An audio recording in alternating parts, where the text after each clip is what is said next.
Christina J from the E.P.I.C.TalkShow, Fine Etiquette Dining, and also the RIP production with production. I want to make something very clear today. It's Sunday, Millennia 2019, 20 and 19, Millennium, and it's the first Sunday of August. I sent a broadcast through yesterday to send your calls to God, to turn to God when you find yourself in a mess or when things get heavy and you just don't know what to do. Make that call to God, and that is true. To follow through, there's something really important that God spoke to my heart just now, in fact, this afternoon, to speak out loud and voice through to your people on planet Earth. So I wrote a piece over a decade ago in my book, Flight Out of Darkness, Expression of the Soul by Christina J, and it's called The Great Question. And I want to speak today to each of you, especially also the sun worshippers, Hindus, Muslim, Allah, Christians, Buddha. Doesn't matter which religion you're from or whom you pray to in your religion. I am addressing you. Kindly hear me clear. A religion to me is hypocrisy. I don't speak against you, Buddha, Allah, Muslim, Christianity, though I do speak against the religion, as it's an idol. That idol cannot raise the dead. That idol didn't breathe life into your dried out bones. God breathed life into my dried out bones, and I rose from that ice cold floor, and I'm here still today by God's grace. I called Jesus 2-3 times in my life, and every time God stepped in for me like that.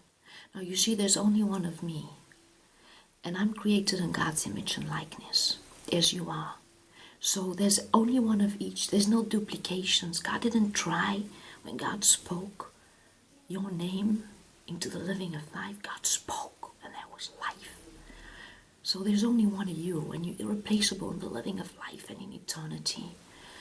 Hypocrisy to me is religion. That's how wars broke out across the world for young years and centuries. How they played each other, the churches, the Catholics, where women had to pay and witches got burned. All of these things, it is sick, and they call it religion. You see, God is love. God gives. God doesn't take. Now, to understand love, you could never grasp it with your carnal wisdom, carnal grasp, understanding. It's with the heart. For that, you have to know God. God is love and life. So I stand with God. There is love and life. There's one God. And just so you know my stand, you never have to wonder with me. My yes is my yes, and my no is my no, as God has it. So this is the piece I wrote. The great question. To be or not to be. To choose or not to choose. To just simply in some way or another awkwardly find that which freedom is known to cradle in return. Who made those rules and set the play to life and the living thereof? Why should we die while alive? All we ever tried to do was to survive. Then you say, or maybe not, yet to now holds not the power to raise the ancient question, where we'll go to face eternity.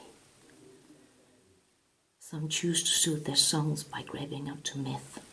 Then there's those who believe that science would reveal truth. Common culprit, own the tag, religion. Whether there be Buddha, Allah, or Christianity, as mortals rise in battle to fight a war of whom to serve, of whom to serve, who's right or wrong, where it is that life is formed, and which God is truly real. In return, they drain their beings. As those quarrels that led to pain, destruction, violence, and hate form the root of bitterness, and the tree, the fruit thereof, disease. Nations rise up against each other, and torment covers the earth, to rid a being or soul from its time on earth and leave a family in despair. And then I ought to wonder, dare to ask, where has this begun? And why we hate yet seek love? Why we destroy yet we build? Build to one day uproot that which has been planted many yesterdays ago. Some, or most, finds that peace and dare not bother, nor pay thought to that which they tag and label as the cycle of life, the cradle of humankind. When is it that we learn to be and not to judge? Learn that it's in simplicity that true freedom lies, in your yes and in your no, in that choice and the embrace of all and everything that you've been created to be. Then the scripture I added to this part is from the Message Bible, Deuteronomy 4 verse 10 to 20, and Isaiah 45 verse 5 to 8. I'll read it. Deuteronomy 4 verse 10 to 20. That day when you stood before God, your God, at Horeb, God said to me, assemble the people in my presence to listen to my words, so that they will learn to fear me in holy fear, for as long as they live on the land, and then they will teach these same words to their children. You gathered, you stood in the shadow of the mountain. The mountain was ablaze with fire, blazing high into the very heart of heaven. You stood in deep darkness on thick clouds. God spoke to you out of the fire. You heard the sound of words, but you saw nothing, no form, only a voice. You announced his covenant, the 10 words by which he commanded you to live. Then he wrote them down on 2 slabs of stone.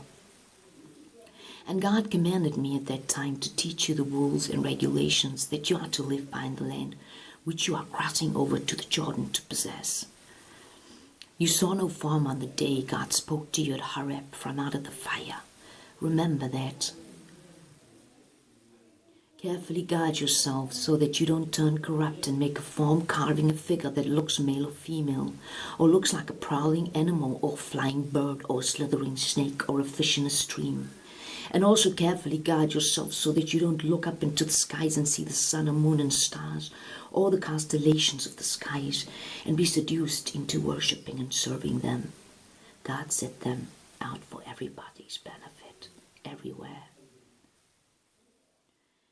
But God took you right out of the iron furnace, out of Egypt, to become the people of his inheritance.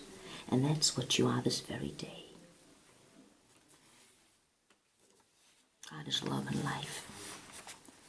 God's message to his anointed, to Cyrus, whom he took by the hand to give the task of taming the nations, of terrifying their kings. He gave him free rein, no restrictions. I'll go ahead of you, clearing and paving the road. I'll break down bronze city gates and smash padlocks, kick down bad entrances. I'll lead you to buried treasures, secret caches of valuables, confirmations that it is in fact I, God, that God Israel, who calls you by your name. It's because of my dear servant Jacob, Israel, my chosen, that I've singled you out, called you by name, and given you this privileged work. And you don't even know me.